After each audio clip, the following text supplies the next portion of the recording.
All right, next up we have Return of the Living Dead, Necropolis. Yeah, there's a lot of stickers on this damn thing. There's one gone. The old used stuff. I think I got this during one of the blowout sales, like, you know, Hollywood Videos going out of business. So there was like, you know, everyone was like $1.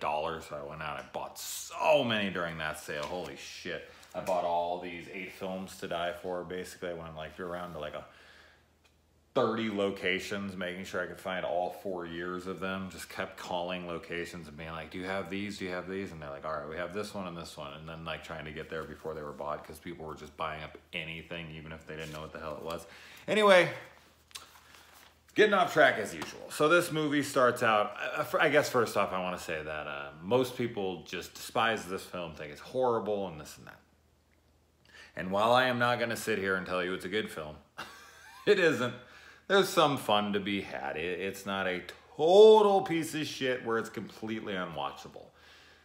In comparison with the first 3, it's not good. Like, it's bad, outright. So yeah, if you're going to view it as a Return of the Living Dead film, which you should, it's a sequel to it. It's a sci-fi original sequel to it, which they did a whole ton of stuff like Pumpkinhead. And they picked up, I mean, a lot of major franchises have suffered from this direct-to-DVD thing. The Hellraiser series had a lot of entries, you know, so on and so forth. But I try very hard to disconnect myself from my love for the first 3 and just watch this as its own thing. Because for me, filmmakers are given this opportunity to make a film, and I'm sure the powers that be are like, they took a regular zombie script and they were like, hey, how about we turn this into a Return of the Living Dead film? And the, you know, screenwriters or the directors, or whoever, are like, you know what, I want to make a movie, let's do it, screw it, I'll do it. And you know, they're only given so much money and so on and so forth. And I don't fault them for that. So I think they're just trying their best to make what they have work. And as I said, I'm going to point out a couple things that I enjoyed about this movie. I'm going to point out a bunch of things that I did not care for in this movie, as usual. So we start with this Hybertech company, which is this company that makes everything now. They're the umbrella corporation of the Return of the Living Dead universe. That starts off with this Hybertech infomercial, and it's kind of funny a little bit, but basically what it's trying to tell us is that this is post-zombie outbreak. Like, the world the world knows that zombies exist. There was an outbreak, and that Hybertech came in and solved the problem and basically saved the world. So we kind of get that information in the little Hybertech info. And it's been 10 years since an outbreak. They briefly mentioned the trioxin, and you know, that's really one of the only connections I can find here to the Return of the Living Dead films, and I will get a little bit more into that. They keep the barrels and everything about, you know, that cleanup job that they did at Chernobyl, which is definitely a good place to keep them. So, you know, hats off to them there for that. I thought that was pretty cool that they're storing those there, because no one goes there and it's contaminated and whatever. This film has a very direct-to-DVD quality to it, which is to be expected. It definitely hurts the film, there's no doubt about it, but that's not an excuse for me. Just because a film doesn't have a budget or has a cheap quality to it, that doesn't mean the movie can't be fun, doesn't mean there can't be things about it that are enjoyable. So whatever strengths it has versus whatever weaknesses it has, I don't feel like that's up just to the budget. You could have an awesome freaking small tiny little movie, and you can have a really bad expensive movie. So money isn't the issue here in my mind. There's just some lazy writing, some really stupid moments, and blah, you know, so on and so forth.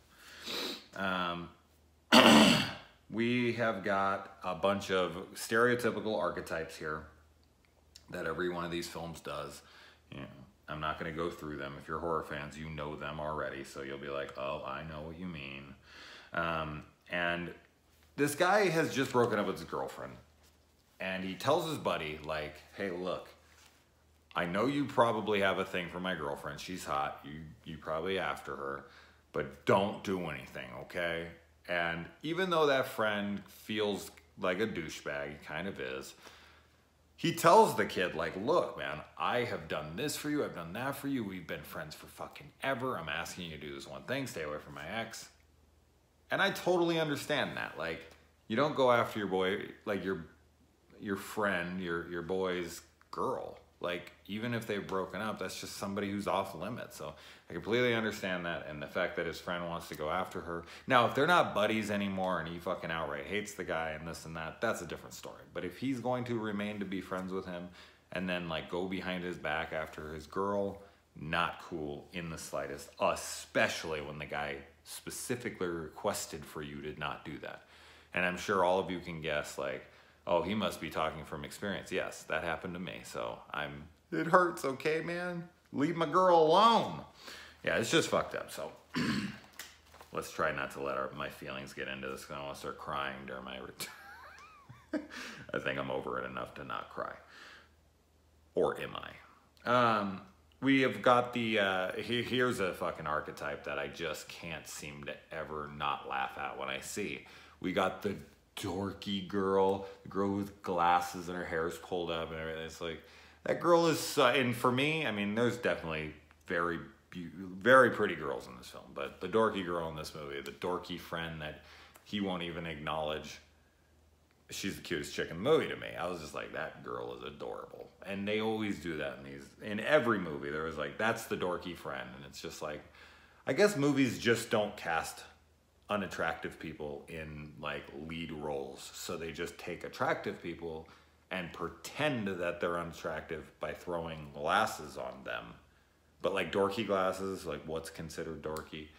It's so dumb. It's so dumb. It's like, why can't you just cast someone who's really just not attractive? That would work so much better. We get a long dirt bike sequence here that's just so unnecessary. It just eats up minutes, and it's a way for, you know, a director or somebody else to, you know, stock up on their resume, their little film resume. Like, hey, look, I could do a commercial for dirt bikes. So their friend hits his head after he's like, you know, lead follower, get out of the way. So he pushes him off and he falls, he hits his head. They take him to the hospital. They go to fucking visit him in the hospital and he's just gone. Why the parents aren't involved at all throughout this entire film, I don't know. The guy lives, like the main character lives with his uncle, but the guy who hits his head has parents and they never come to the hospital really. Not to my knowledge, I don't remember them being in the movie. If they did, they brushed over it in like 2 seconds and I was looking away during that scene. I don't think they did. But the friend comes and they're like, oh, sorry, your friend's dead. But then he calls the guy's ex-girlfriend that he's not supposed to be hitting on. And he's like, hey, you know, I'm calling you to tell you he's dead. And she's like, no, he's not. He's here because she works at Hybertech. And so him and his friends decide like, all right, I guess we're gonna like grab all of our stuff, rappelling equipment so they can rappel down a building. They get together with that girl who's like working security there so that they can do this like Ocean's 11 break-in freaking thing where they're going like through the ventilation systems.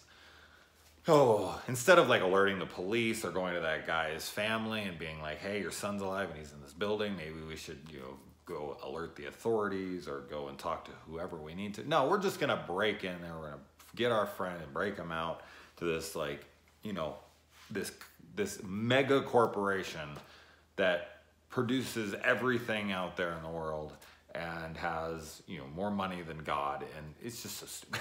It's so dumb. And then these homeless guys who were attacked by one of the like animals that they're cooking on a spit. It's pretty freaking hilarious because I actually love that part of the animals being cooked up there. I can't even remember what kind of animal it is. It looks like a little mini pig, but it's not. and the guy goes to eat it, and it turns on him and chomps into him, which then turns, you know, his buddy's been turned into a zombie, and he attacks him. So they're zombies now. I thought the little, you know, cooked animal turning on them was great. And I wish there was more of that kind of stuff in there, humorous little moments like that. But then the kids, when they're going to try to break into this place, they get attacked by the homeless guys. And the homeless guys are brains and whatever. And the kid just randomly pulls out a gun that he brought, and he shoots both of them. And the friends are just like, what the hell, man? And he's like, well, you're just lucky I brought this gun. And they're like, okay, like, all right, let's just get on our bikes and leave. Like, okay, I know that this is post-zombie outbreak, whatever. It's been a decade since there's been a zombie. These kids are only 18 at best, and 17, 18 years old, supposedly. They would have been so young, they barely would have even remembered such a thing. And they take this in stride so easily. Like, we just shot 2 homeless people to death. And all right, let's just go get our friend. Like, let's not, you know, yet again alert the authorities or anything. You're just like, okay, whatever. It's supposed to be a silly movie. Moving on. So they get they get there, and oh, before that, I'm sorry, he shoots the one guy, and then his other friend, the black dude, he goes, hold on, like, I got this. Like, they're just like, he's like, I got this, even though that guy just shot someone in front of him. As I said, they're not reacting to that in the slightest, but he pulls out nunchucks, and he starts hitting the guy in the head with the nunchucks. And then once he goes to town on the guy long enough, he's like, all right, fine, just shoot him. Oh, that scene is so fucking dumb. And then they want the slutty girl of the group to lure one of the other security guards out there. And she says, have you ever got your freak on with a triple-jointed Sagittarius gymnast? That's one hell of a line. And of course he ends up following her, because that's so not a setup for him to be distracted, to not be doing his job as a security guard. Totally, he's just that lucky that a high school girl is all about him, sneaks into a highly fucking secured area he didn't see, by the way, and he's supposed to be one of the security people. And he's like, yeah, this is a totally normal thing. I'm not going to think this is a setup in the slightest. Although, in his defense, she does end up at least fooling around with him. I don't know if she fucks him, but when they show up later, she's in her bra and she's on top of him, and she seems to be into him and he's into her, and they run off like arm in arm together. So usually in those scenarios, the distractions are supposed to go completely different. The girl's not actually supposed to sleep with the guy, but this girl truly is a hoe. Nothing against that. I don't use that in a derogatory sense or a judging way, but, you know, she is what she is, and she likes what she likes. Good for her. I just am not used to seeing it. Anyway, and then they're up in the ventilation system, the ventilation shafts, and the kid sees something like run by, the kid with the gun, and he decides to fire at it 4 times, even though it's not there at all anymore. I don't know why. Like, 1 shot I would have understood, but 4 in a row, when they could clearly see in front of them, in the ventilation system, in the ventilation shafts that they're crawling around, something that brings air to probably the majority of the place and would echo like a motherfucker. They're trying to be stealth. Guy fires a handgun in an enclosed area. The sound would go everywhere. They would definitely be heard and exposed in that moment. But of course they are not, and then they find out it is their little brother who followed them there. How the hell he got in there when they needed that girl to get them past the security and everything, who fucking knows? And then they're just like, oh, he's here, all right, come with us. So this is making me sound like I don't like any of this film and it's terrible. I've already given a couple lines and whatnot that I like. Come on, come on. The movie's not good. I'm not gonna sit here. I said earlier that this wasn't one I absolutely hated, and I still stick by that. When I watched the first movie, I made that claim. I don't hate this movie. I had some fun with it. I do hope this is the last time I ever watch it, though. That's not a good sign, but it's not completely useless. But I would not recommend it, obviously. And another thing that's changed here, and there's a lot of things changed here, but shooting them in the head in this kills them. So yeah, that's completely different. That's why I'm saying I do not think this was written as a Return of the Living Dead film. In fact, I'd be pretty much willing to bet anything on it. Then they set off the alarm because shooting an electronic lock in movies always opens up doors. So the girl's like, hey, the alarm has been set off. You have 10 minutes before the cops are going to be notified. Why are the cops notified in 10 minutes? Like, I'm not even going to touch that one. I usually would ramble on for a while, but come on now. But then the guy goes, after she revokes the security alarm, whatever. And so he shoots another lock, which of course then opens up another door. The uncle in this, who's like the main research guy, is such an idiot. He's such a bad actor. All the acting in this is almost all outright terrible. But his like grin throughout the movie and him trying to play sinister or like nuts it's so bad. But he just is that like Bond villain that's like giving up way too much information for no reason other than to just say it. But the guy's like, where's my parents? And he's like, all right, fine. Like, they're here. And this, like, there's no reason for you to even bother telling him. But he's so sinister. He doesn't care. But yeah, he sets off the alarm a couple times. And so the girl goes to try to disable it again. And when this time she does a system failure or a security failure or something like that. And it opens up all the doors to all the zombies in the place, in Necropolis. And that is just so dumb to me. This happens in tons and tons of movies where they have that, like, they press a button, the wrong thing, and it releases all the prisoners at once. And these are like, this isn't like a normal prison. Like, this is a prison that's housing zombies or all the worst killers in the world. And it's like it's a research facility that's off the grid, and they don't have to follow any kind of like, protocols because of, laws that are in place for humanity's sake. Like, this is a zombie place. Like, this is what they're housing there. Why would there be an option anywhere in the computer system to open up every single door in the place at once? That fucking would not exist. It does that. I always do that, like, system override, open all doors. Like, that option shouldn't even exist. There should be talking to the person who set up the fucking security system and be like, we can only open one door at a time, or like, during this set, you can open up these and then these, but the whole fucking thing at once, come on now. That's just so dumb. They would never have that option. There's no necessity for it.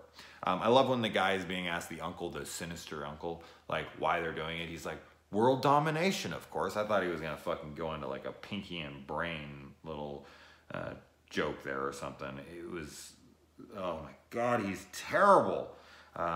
The creature effects, there's some really good creature effects and some great gore in moments. There is some like test tube baby things that are inside the little tubes. They're like big glass things. So you see them in all these fucking movies. Halloween, I'm on all over there. Halloween 6, you see a couple in there, and Alien, Resurrection, the list goes on and on. But it starts moving around in there, and its mouth is moving. Like, the little animatronics on that thing, pretty badass, I have to say. And then there's a couple kills throughout the movie where this guy's like ripped apart, and his guts are being pulled out of him, and their heads are being torn off, and stuff like that. That all looks really, really good. So it was cool to see that the FX guys got something to play around with in the film, so that they'd have something to show for the movie. Be like, all right, ignore the movie. Here's my effects. Just focus on these. Like, just clip that and send that off and be like, this is what I did on the movie. So I'm glad that they got that. Yeah, that friend who had the gun earlier, he's just gung-ho to kill everyone. So that guy was a loose cannon. He was just, a fucking ticking time bomb. He's gonna go Columbine on everyone eventually. I jumped ahead here, so now I'm lost. I like when the girl gets the phone call from one of the other security guards, and he's sitting there saying he has his hands full because he's, you know, implying that he's jerking off to her, and then a zombie comes and eats his brains, and like he screams out, and she thinks like he's ejaculating in that moment, and she's just like, oh gross, and like starts like going on this tangent, and the phone's hanging down, and she's just like, I don't know why you keep doing this to me, I don't even like you, and this and that, while this guy's getting eaten. I thought that was pretty funny. So that was a good scene. And oh god, something I haven't even mentioned, and I guess because I'm giving so much dislike in this review, I might as well put it towards the rest of the series. The fact that, and of course, these are silly films, so they're not to be taken seriously, but the fact that in these movies, they always bite into the back of their heads and somehow get straight to the brain. Like, these guys just have normal teeth. You cannot bite through somebody's skull, especially in one bite, and get brain with it. And they die instantly for some, you know, like, hole right here in the head, fucking skull has been somehow eaten away, and brain has been taken all in one chomp, and those people die instantly. Yeah, about that. And she actually shook up with him. There's a scene where the guy pulls out a shotgun and he aims at the zombies, and then he pulls the trigger and nothing happens. So he's like, what the hell does he say to his friends? Like, some stupid catchphrase. And then he goes, and you think he's going to take the shotgun and like swing it and knock the fucking zombie's head off or something. And all he does is he throws it at the zombie, and it just bounces lightly off of his chest. And then they just start fighting the zombies. Like, full on fist brawling the zombies, and the zombies are fighting back. That scene is so damn dumb. And oh god, the dorky girl goes, and the guy's like, oh, I'm gonna hold him off, which is completely pointless. They should have just all ran to the car together like always. But she gets in the car, and of course it won't start. And a cool scene I actually really liked is she takes a little stun gun thing, and she can't get a clean shot of the zombie, and the zombie's holding the kid. So she's like, sorry, and she zaps the kid, which then zaps the zombie, which we just don't see enough of that in movies. We always see like the killer, like Halloween, The Curse of Michael Myers, Halloween 6. Like, Michael Myers puts the freaking the dad up on the electric, and he's zapping, and his head explodes and everything, and Michael's just sitting there like, I'm totally fine. I wouldn't be shocked at all right now. Which, you know, Michael's supposed to be immortal and fucking unstoppable force at this time. But it happens in so many damn movies where you're just like, the electricity would pass through to the person holding them as well. So can we please acknowledge that? Thank you. And then he finds out that his mom and dad have been made into these super soldiers that look like the Cenobites in Hellraiser 3, Hell on Earth, like the CD Discman guy and the flamethrower. Like, it reminded me so heavily of Anthony Hitchcock's version of Hellraiser Cenobites. They look pretty stupid. I love how he can't shoot the slutty girl because he's like, man, I lost my virginity to her. And his friend's like, you know, every guy's first time sucks, shoot her. That was pretty funny. And the kid in this gets eaten. He gets his brain bit out of the back of his head, of course, through the skull and all that. But I was surprised, you know, they got a little 10, 12-year-old kid, which is the guy's brother. His family is dead. His best friend gets killed. And then at the end of the movie, his girl, like the girl that he's interested in, that his friend dated earlier in the movie, gets clipped. She gets shot out of nowhere. They like turn around and she's like, oh, she got shot. And then they look down and she's dead. It's like they were just being like, whoever wrote this character just hated the character.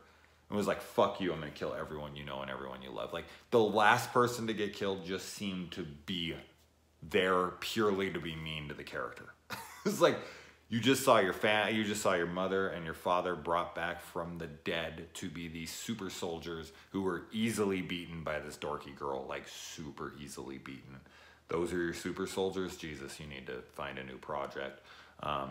Mr. Sinister guy. But then he has his brother die. Then he has his friend die, who he has to kill himself. and then he has his fucking girl who he's interested in die. And it's just, it seems so unnecessary for her to die at the end. It's like they keep throwing in these dramatic moments, like he's supposed to care about his brother and he has the breakdown, oh my God, I can't leave him. And then his girlfriend, his like potential girlfriend dies and he's like, oh my God, why? And then he sees his parents and he's like, I can't leave them, man, they're my parents. And then he sees his like the girl he lost his virginity to, there you go, another one.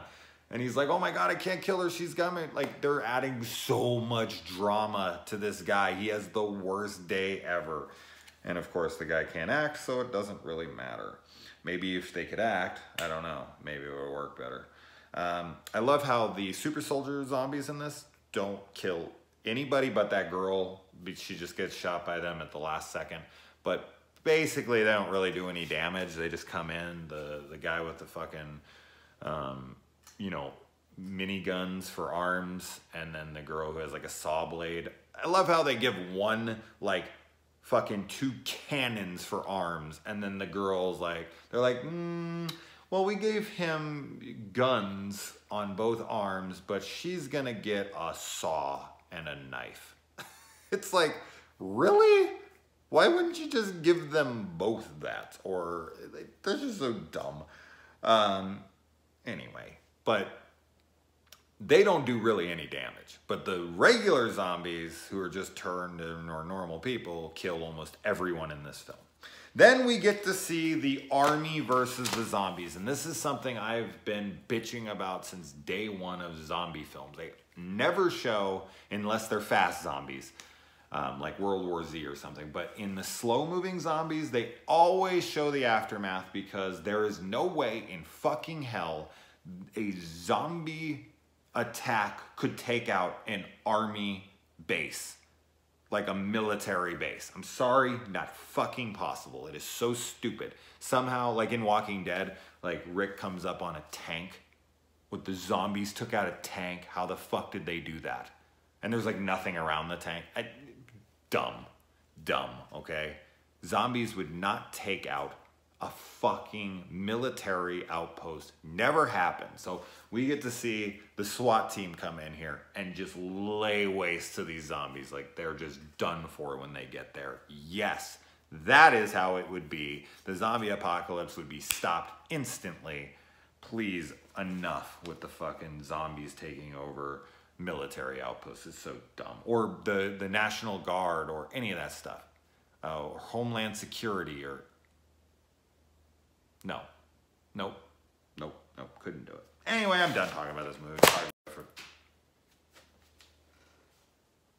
Oh! I just knocked out my mic. I wonder if I have a mic still. So if you can't hear me, I guess I'm just ending it there. But knocked my mic out when I threw that down. All right, I gotta go to bed, guys. This is way too long for this fucking not good movie. I'm not gonna say shitty, but it's kind of close.